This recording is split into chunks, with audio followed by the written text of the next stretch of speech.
Broers en susters, ontvang vanoggend God se seën. En dit is vir my 'n voorreg om almal vanoggend as broers en susters en kinders van die Here te groet in die wonderlike naam van God die Vader, die Seun Jesus Christus ons Verlosser en God die Heilige Gees. Ontvang sy genade en sy liefde, sy verlossing en sy omgee. En ons sê almal saam, Amen. Baie dankie, was aangrypend geweest. Kom ons dien die Here met die offergawe. Die kinders kan help, die werkers help net die kinders so 'n bietjie om jou. Kom ons bid voor ons Bybel lees. Ag liewe Here, ek is altyd so in verwondering dat daar nie 'n terrein in ons lewe is, o Vader, wat U deur die Bybel nie aanraak nie. Of dit geld is, of dit gebed is, en of dit menseverhoudinge is. Omdat U ons ken, het U alles vir ons gegee in die Bybel, alle riglyne, alle maniere hoe ons as Christus gelowiges 'n lig kan wees, dat die wêreld kan sien dat Jesus die Here is. En as die Bybel nou oop is, dan wil ons vir U vra dat U op 'n besondere manier, o Vader, deur die Heilige Gees, die lees van die woord en die preek sal gebruik, om elkeen van ons wat anders is as die ander een langs ons, selfs al kom ons uit dieselfde huis uit, sal aanraak. Want elkeen van ons reageer anders. Elkeen van ons dink anders en voel anders en praat anders. En ervaar anders. Tree anders op. O Heilige Gees, U wat ons ken nog voor ons gebore is, dat U soos 'n kopspeld se punt sal druk vanoggend, daar waar dit nodig is. Sodat hierdie geloofsfamilie, U kinders hier in Linwoodrif, 'n lig op die rif sal wees. Dat die wêreld, die gemeenskap sal weet, dat Jesus die Here is. Baie dankie dat U ons so lief het, dat U die Bybel vir ons gegee het. En ook vir my, Here, wanneer ek U woord sal verkondig, dat U my so sal inspireer, dat ek U woord en U emosie, U wil, sal oordra ten spyte van dit wat getik is op papier.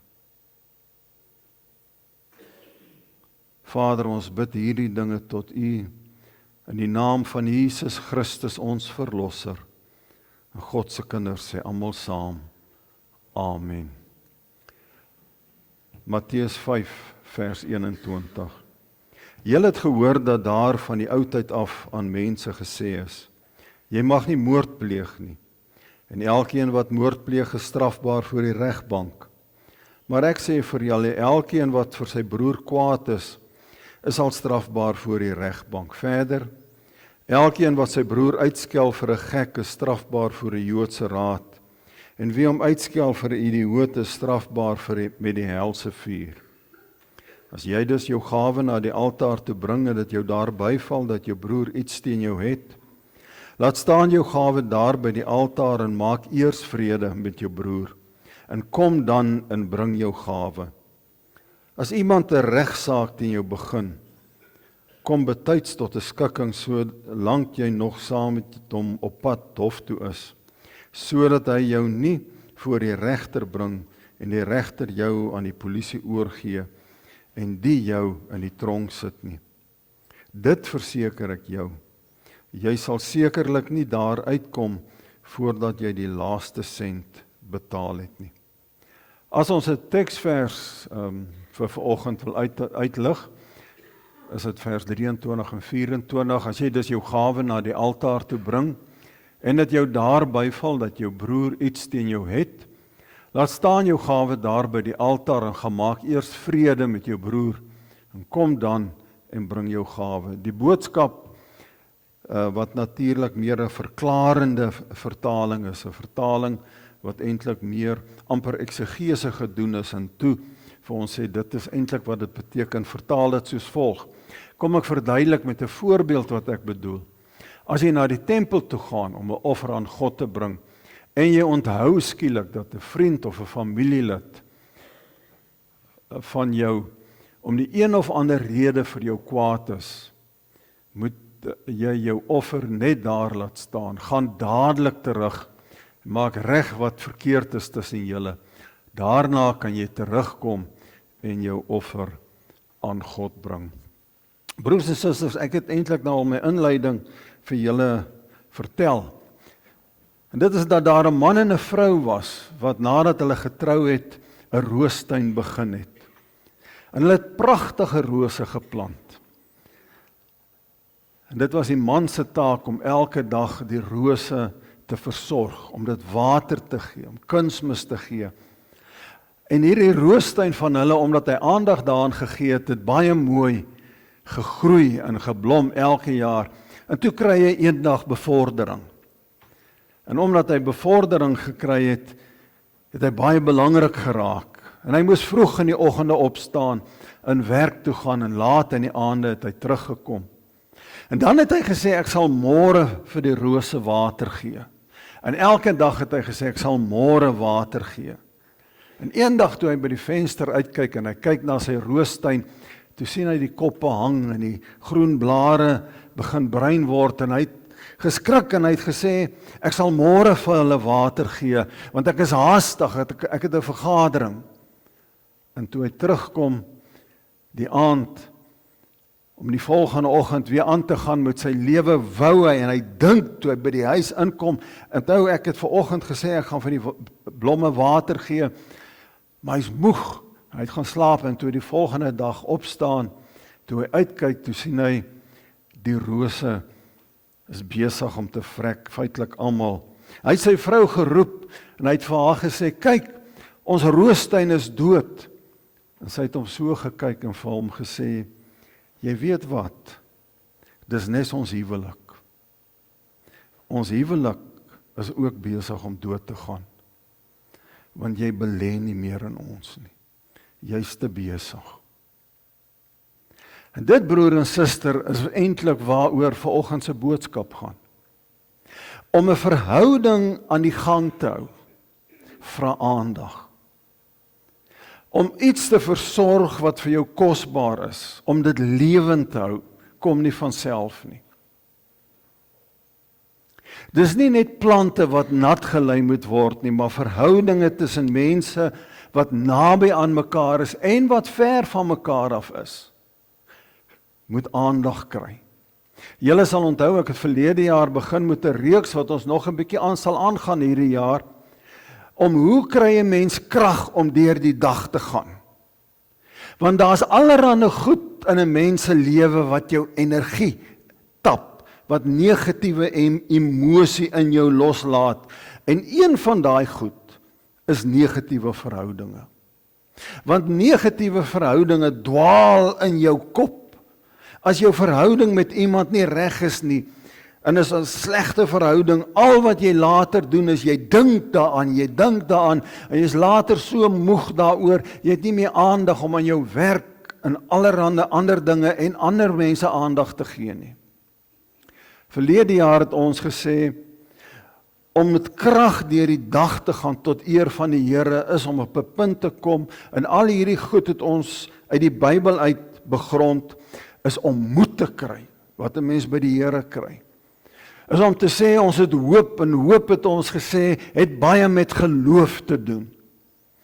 Is om op 'n punt te kom om te sê, ek gaan begin leef, want party mense haal asem, maar hulle is in werklikheid gevrek. Om te sê, ek gaan nie meer so wees nie, ek gaan leef.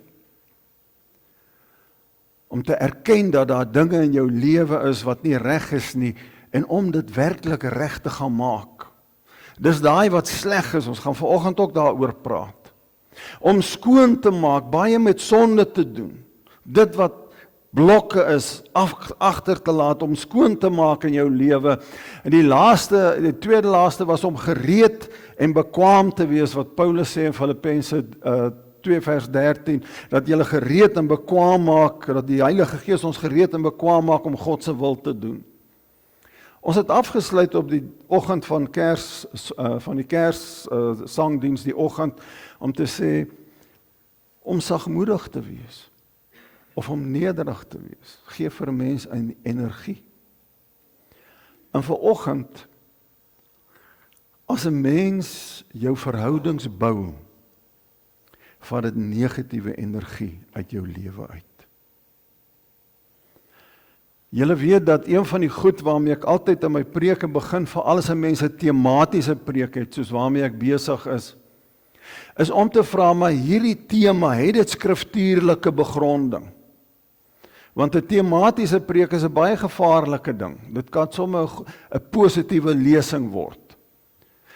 Maar as 'n mens praat oor goeie verhoudings, is dit 'n baie Bybelse beginsel. Een van die goed wat ons sien is die hele saak van Dawid. En Dawid was sy slegte menseverhoudings, sy ondergang.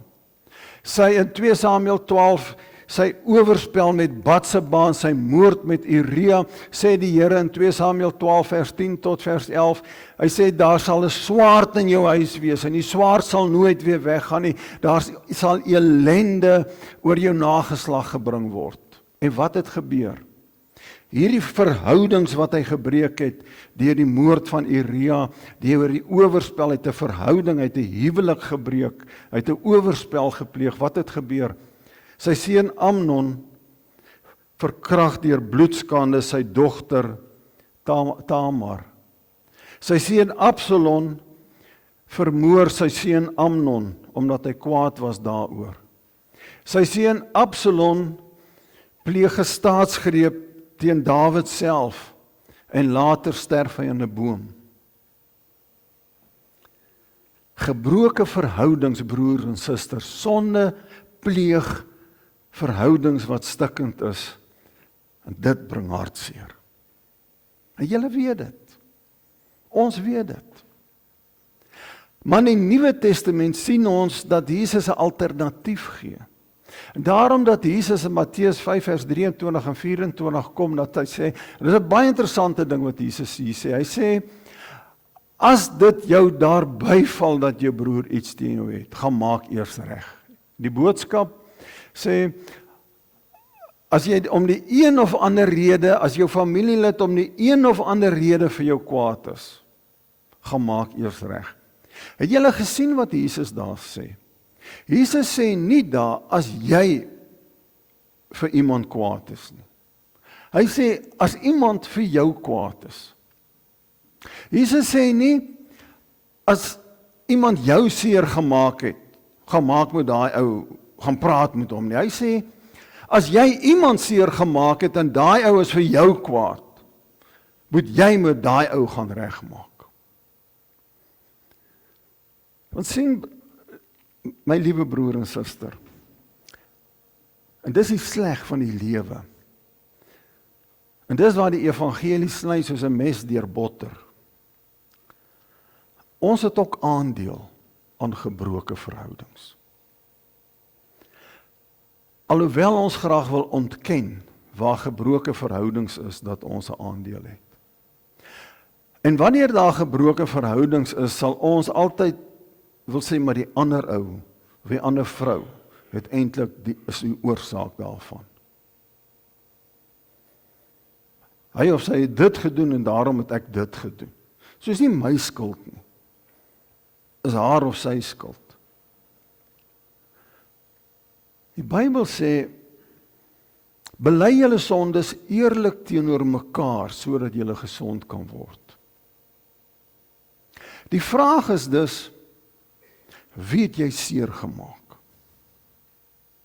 Dis 'n eerlike vraag. En eerlikheid is gewoonlik, maak ook 'n bietjie seer. Het jy byvoorbeeld jou vrou of jou man seer gemaak omdat jy te besig is? Soos die verhaal wat ek nou vertel het. Of jou kinders omdat jy iets beloof het en dit nie nagekom het nie. Of 'n familielid deur iets wat jy gedoen het. Of 'n kollega by die werk, vriende dalk. Spreuke 28 vers 13, wie sy sonde wegsteek, moet niks goed te wag te wees nie, wie sy sonde bely en daarvan afsien, sal genade ontvang. Besef ons, om mense seer te maak is ook sonde. Weet ons dit? Sonde is nie net oorspel nie, sonde is nie net om geld te steel nie. Om mense seer te maak, dis ook sonde. En daarom moet ons ook dit bely teenoor mekaar. Soos Jakobus sê, bely julle sonde eerlik teenoor mekaar. Is baie interessant, as ek net kan teruggaan na daai vers van Jakobus. Verder, ek het nou doetjies daar gesit, want dan staan daar die krag van die gebed van 'n gelowige het kragtige uitwerking. Mense gebruik dikwels daai vers om te praat oor wonderwerke en wonderlike dinge wat die Here doen wat waar is. Maar daai vers gaan in wese oor sonde wat ons doen, waarvan ons teenoor mekaar, waarvan ons moet afsien. En dan sal daar genesing kom. Gaan later weer daarna terugkom. Sien, waarom moet ons regmaak? Dit gaan nie hoekom jy dit gedoen het. Jesus sê nie in Matteus 5, gaan maak reg oor hoekom jy dit gedoen het. Dit gaan nie oor hoekom jy iets gedoen het. Verstaan mooi wat ek nou sê. Dit gaan oor wat jy gedoen het. En dit gaan oor die pyn wat jy veroorsaak het. Dit gaan met ander woorde oor die ander persoon se belewenis van jou gedrag. Verstaan julle dit? Het gaan nie oor hoekom nie, oor jou motivering nie. Want ons het altyd goeie motiverings oor hoekom en regverdigings oor hoekom ons dit doen. Maar wat ons doen en die ervaring van die ander persoon is dikwels verkeerd en sonde. Hoekom moet ons gebroke verhoudinge herstel? Ek wil 5 redes gee waarvan ek 4 uit die Bybel begrond en die een is net kom in logika, common sense. Die een is dit bevry jou van emosies wat jou vashou. Emosies soos wat ek nou maar daar noem, daar's baie ander emosies, soos skuld, aggressie, spyt, skaam oor iets, haat. Ek is nou al so kwaad vir die persoon, later haat ek hierdie persoon. Bevry jou daarvan. Psalm 32, vers 3 en vers 5 sê, toe ek oor my sonde geswyg het my liggaam uitgeteer, soos ek heeldag om hulp geroep het. Hierdie ding hou my vas, dit teer my uit. U het u hand swaar op my gedruk, want ek wil nie hierdie ding erken nie. Tweede eenvoudige rede is dit maak jou vry om mense weer lief te kry. Filippense 3 vers 13 sê Paulus, ek het verlede Sondag hierdie teks ook aangehaal, sê Paulus, een ding doen ek maak my los van wat agter is en ek strek my uit na wat voor is. Weet julle, ons moet dit begin doen. Ons moet ons verlede agterlaat. Verlede wat dikwels vir baie van ons baie sleg, baie pynlik is. Nadat Paulus tot bekering gekom het, gaan hy Jerusalem toe. En daai ouens in Jerusalem wil hom eintlik nie ontvang nie. En Barnabas help hom dat die gemeente van Jerusalem hom weer met oop arms ontvang. Want die Christene in Jerusalem het gesê, maar Paulus, jy het ons doodgemaak. Jy het ons vervolg. Hoekom? Hoe kan ons jou nou vertrou? En deel van die goed wat Paulus moes doen daar, was om hulle verskoning te vra. Was om te sê, ek is jammer. Dink julle was wel maklik? Dit was nie maklik nie. Maar hy moes ook daar gekom het en dit agtergelaat het. En die ouens van Jerusalem moes dit ook agtergelaat het, dat hy baie van hulle doodgemaak het. En dan lees ons verder in die briewe van Korintiërs hoe hy geld ingesamel het, dat die verhouding herstel het, dat hy geld ingesamel het vir hulle wat in armoede is, en dit gestuur het na Jerusalem toe. Dit verbeter jou fisiese en geestelike gesondheid. Dit is nogal interessant, die Bybel praat daarvan. Ek het dit nou vir julle gelees, sodat julle gesond kan word. Bely julle sonde, daar waar julle teenoor mekaar optree, waar julle mekaar seermaak, sê dit vir mekaar, sodat julle gesond kan word. Party van julle is nou fisies siek, julle harte het ingegee, julle liggame gee in, of julle is emosioneel so afgetap, omdat julle hierdie ding in julle liggaam aanhou en aanhou. Praat met mekaar, sodat jy kan loskom. Psalm 32, wat ek nou aangehaal, dat ek altyd daar aangehaal, wat sê, my liggaam is uitgeteer. Kom los. Hier is die common sense. As jy met iemand vrede maak, dan begin jou verhouding mos nou weer regkom.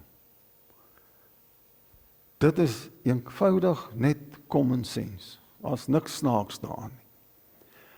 En later kan julle groot vriende word, dikpelle. En dit gebeur met mense, wat hulle konflik met mekaar uitklaar, wat 'n verhouding herstel, wat 'n lang pad begin loop. Maar die belangrikste rede, oor hoekom ons verhoudinge met ander mense moet regmaak, veral verhoudinge wat ons opgebreek het, is omdat dit tot eer van die Here is. Dit breek die blokkade tussen ons en God, maak dit oop. Daai is my baie interessante vers. Markus 11 vers 21, wanneer jy gaan bid, en jy het iets teen iemand, vergewe hom, dan sal julle hemelse Vader julle ook vergewe.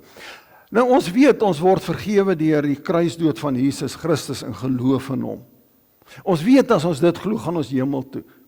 Wat daar eintlik staan, is God wil ons nie uitsluit nie. God wil hê, ons moet deur ons lewe die blokkade van onvergewingsgesindheid wegvat. Ons verwag van God om iets te doen, maar ons wil dit nie aan ander mense doen nie. Haal daai blokkade uit,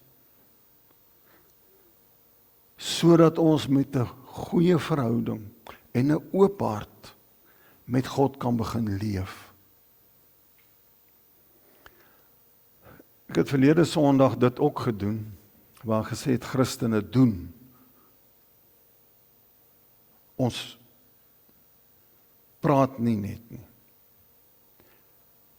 Jakobus 1 vers 22. Julle moet doen wat die woord sê en dit nie net aanhoor nie. Anders bedrieg julle julleself. Kyk wat ons mense is goed om te hoor en saam te stem en niks te doen nie. Is ek reg? Ja.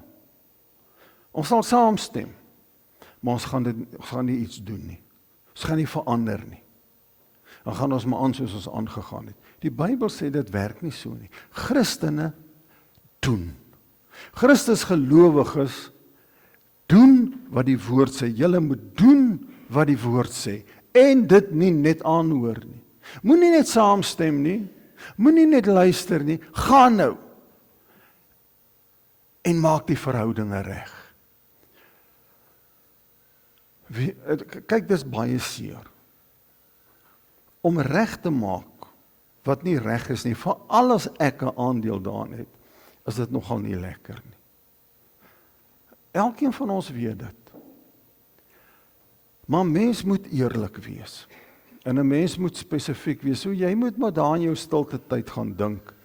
Wie is die ouens wat ek seer gemaak het, of hoekom is my verhouding met hierdie ou nie lekker nie? En dan moet jy dit maar by die naam noem. En dan moet jy dit maar hanteer. Al is dit hoe pynlik.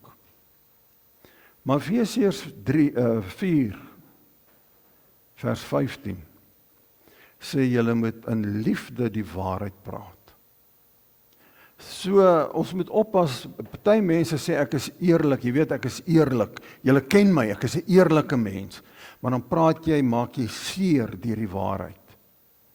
As 'n mens die waarheid praat, gelowiges, maak nie seer nie. Gelowiges maak reg, in liefde, die waarheid beteken, ons bou mekaar op. As jy stikkende goed reg maak, dan bou ons mekaar op. Een van die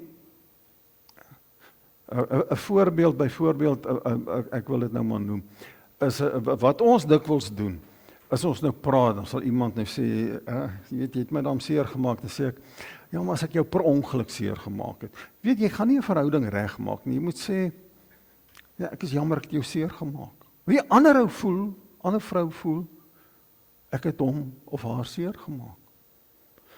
Ek het hom nie per ongeluk seer gemaak. Selfs al het ek hom of haar per ongeluk seer gemaak, daai persoon het seer gekry.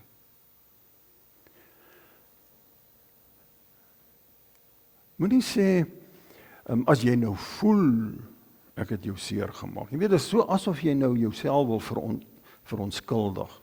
Die ander ou het seer gekry. Sê, ek is jammer. Gaan jou nie doodmaak nie. Dit gee erkenning aan wat die ander persoon beleef het deur jou en my gedrag. Ek het nou al baie gesien hoe ons is. Kyk, ons gaan en dan maak ons nou 'n verhouding reg. Maar dan voel ons nou so half, ek het nou verloor. En dan sal ons nou met mekaar ooreenkom sê, kom, ons is dan gelowiges, so kom ons bid nou oor die saak. En dan bid ons, dan sal sommige van ons so half in die gebed nou so nog 'n laaste steekie inkry. Want die ander persoon kan ons nou nie terugbeklei terwyl ek bid nie. Broer en suster, ek was al in sulke gevalle waar ek dit gesien het. Dit is nie genesing nie. Dis nie herstel nie. Dis eintlik om die gebroke verhouding aan die gang te hou. Dis nie wat die Here sê ons moet doen nie. Een van die wonderlikste gedeeltes is in Romeine 12 vers 18, want kyk, voor ek by daai teks kom, kyk, dit is so, jy kry mense wat ek wil nou sê die woord hardvogtig is. Jy kan met hulle praat, en so party mense is net eenvoudig moeilik. Hulle wil van hulle kant af, as jy nou gegaan het en sê, weet van jou kant af, heeltemal alles op die tafel sit en van jou kant af probeer regmaak, dan sal hulle sê nou maar, dit teen jou hou en jou nie wil vergewe nie. Paulus sê, as dit moontlik is, sover dit van julle afhang, leef in vrede met alle mense. Die boodskap vertaal dit so, hy sê, doen van julle kant af alles in julle vermoë om in vrede met mekaar te leef. Kyk baie mooi wat staan daar in die vertalings. Daar staan in die 83 vertaling, sover dit van jou afhang. Die boodskap, doen van jou kant af alles in jou vermoë. Ons kan nie ander mense se gedrag bepaal nie, maar jy kan jou eie gedrag bepaal. In die herstel van 'n verhouding. Jy kan jouself beheer. Jy kan nie iemand anders beheer nie. En daarom is dit ons verantwoordelikheid as Christus gelowiges, wat deur die Heilige Gees, die Gees van vrede beheer word, om van ons kant af onder leiding van die Gees van vrede te probeer regmaak. Maar jy kan nie 'n ander ou se gedrag bepaal nie. Paulus sê, as jy dit gedoen het, dan moet jy laat gaan. Maar jy moet dit eers doen.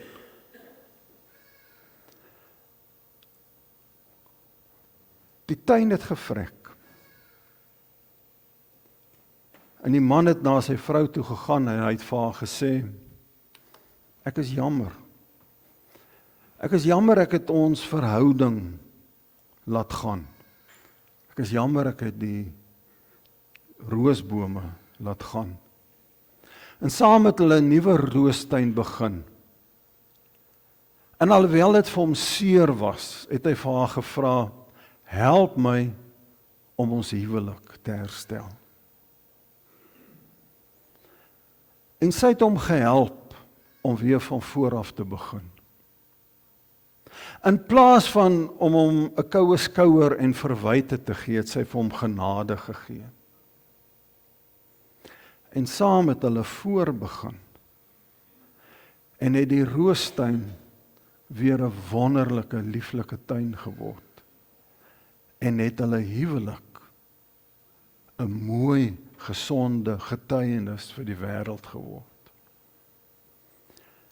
Wie is daar die roosboom in jou lewe op die stadium? 'n Roosboom in jou verhouding met iemand wat dalk besig is waaraan jy moet werk. Wie is daai persoon? En God roep jou nou om daaraan te werk. Hy roep jou nie môre nie. Hy roep jou nie oormôre nie. Hy roep jou nou. Maak daai roosboom, wie die persoon ook al is, begin nou water gee. Maak dit nou gesond. Amen. Daar's geleentheid vir stil gebed.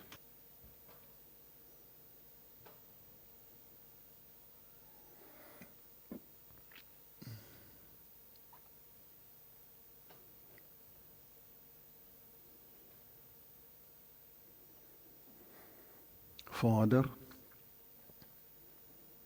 ons kom vanoggend na U toe, ons het U woord gehoor,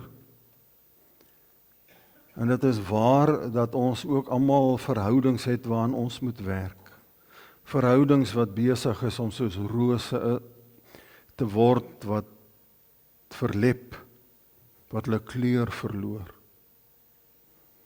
Help ons om daai rose water te gee, sodat dit sal leef. Help ons om reg te maak waar ons verkeerd gemaak het. Help ons om nie te trots te wees om te erken dat ons ook hande en voete van klei het. Dankie o Heilige Gees dat U die Gees is wat vrede gee, maar ook die Gees is wat moed gee, sodat ons kan regmaak. Laat hierdie geloofsfamilie hier by Linwood Rif 'n geloofsfamilie van vrede wees. Vrede met mekaar, maar vrede ook met almal met wie ons te doen het. Vrede met die gemeenskap waarbinne ons leef. Vrede met die wêreld wat verder van ons af is. Vader, ek bid vanoggend vir my kollega Johan wat hier sit, dat U hom gesondheid sal gee, en dat U hom ook saam met ons sal gebruik, dat U hom sal seën. Bid vir Deline, wat nou ook daar by die aftreeoord is. Bid vir die gemeenteraad, die dagbestuur, en so tree ek in vir elke lidmaat, hulle wat bly is en hulle wat hartseer is. Daar is van ons lidmate wat siek is, dat U hulle sal aanraak en gesond sal maak. Van ons lidmate wat deur beproewings gaan, dat U hulle daaruit sal haal, en hulle weer vreugde sal gee, hoop om te leef. Baie dankie dat ons as 'n geloofsfamilie vanoggend vir ons land kan bid. Dat U ons land vrede sal gee. Maar dat ons as 'n geloofsfamilie ook in ons sendingwerk hier rondom ons kragtig sal optree, sodat Jesus die Here, dat U lig sal skyn. Maar ook al ons sendelinge verder, vir broer Jacques, broer Steven, broer Bennett, broer Johnny en broer Gabriel, dat U hulle almal sal seën en sal gebruik om verlossing vir die wêreld te bring. Ons bid vir ons land, ons bid vir ons stad. Laat die inwoners van hierdie land en die inwoners van hierdie stad die geluk van die drie-enige God, die Vader, die Seun en die Heilige Gees sal beleef. Baie dankie vir al die goedheid en al die liefde en al die genade. Ons bid dit tot U in die naam van Jesus Christus, ons Verlosser. God se kinders sê almal saam, Amen. Die Here sal julle seën en beskerm. Die Here sal tot julle redding verskyn en vir julle genade gee. Die Here sal julle gebede verhoor en vir julle vrede gee. Van nou af en vir altyd. In die naam van die Vader, die Seun en God, die Heilige Gees. En ons sê almal saam, Amen.